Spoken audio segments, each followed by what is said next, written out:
From time to time, we've all bought stupid shit, right? We spend our money in a frivolous way. We shouldn't judge. It's your money. It's your money. You work hard. You should buy what you want to buy. You should. No judgment. However, there's one exception to that. If you or anyone you know buys a ticket to Fyre Fest 2, we get to ridicule you for the rest of your natural born life because you might be one of the dumbest motherfuckers on the planet.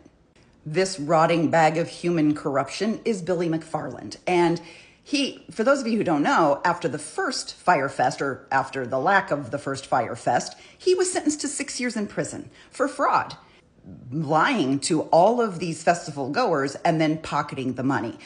There are all these documentaries that show what happened the first time he tried to put on a festival. And really, honestly, I'll give him some credit because it's a great idea. He just has zero ability to execute.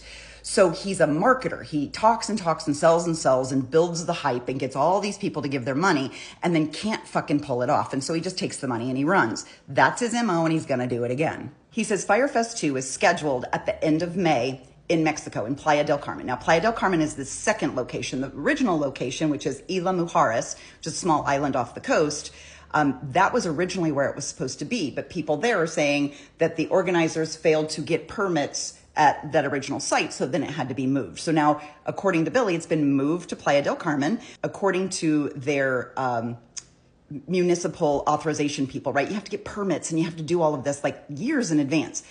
According to them, and this is Playa del Carmen, they're saying, quote, there is no registration, planning, or conditions that would indicate the realization of such an event.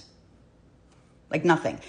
Last time around, he was selling these like VIP packages. So you could spend between, $12,000 and $25,000 and you would get these luxury accommodations. Well, people arrived there, they got picked up at the airport and they got brought to basically this field where it was nothing but tents, like Red Cross tents.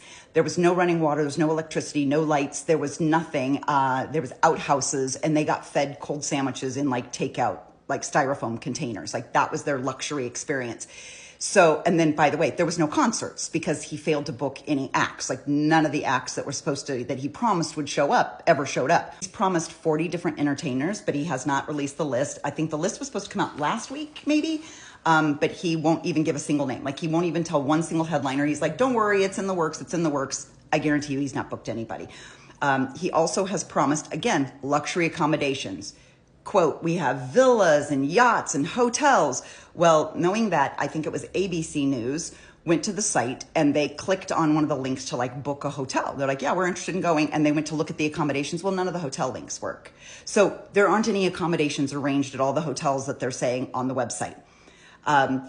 Originally, he announced Fyre Fest 2 in August of 23. So think about that. We're coming up on almost 2 years ago, he made the announcement. And like I said earlier, it's a good idea if he could just pull it together. And he announced it in August of 23. He's had 2 fucking years to plan this thing. It was originally supposed to be in December of 24. So 4 months ago. Didn't happen. Now it's pushed to May, the end of May, and it's still, they don't even have permits. They don't even have permits in the city where it's supposed to take place. Again, he's had 2 years. Yeah, he's selling tickets that are between $1,400 and $1 million. And there's no record of even the venues or anything that it's taking place. Bottom line is that, again, this is going to be a big, huge scam.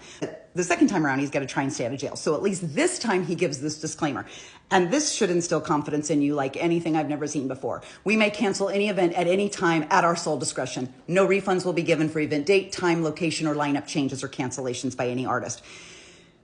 I'm telling you, he's not booked anybody. He's going to tell you he's booked people. You're going to buy a ticket. And then he's going to be like, well, they canceled. And there's this now clause is in here. So now you can't do anything about it. Buyer beware. If you have that much disposable income and you just want to throw it in the garbage, please do this. This would be something you should buy. We need someone to do it because the best part of the last Fyre Festival was the videos of all the human suffering that was happening. All the people who spent all that money and got down there and went, oh my God, I'm stranded in the Bahamas with no electricity. If you do go, please cover it live because we'd like to see what's happening.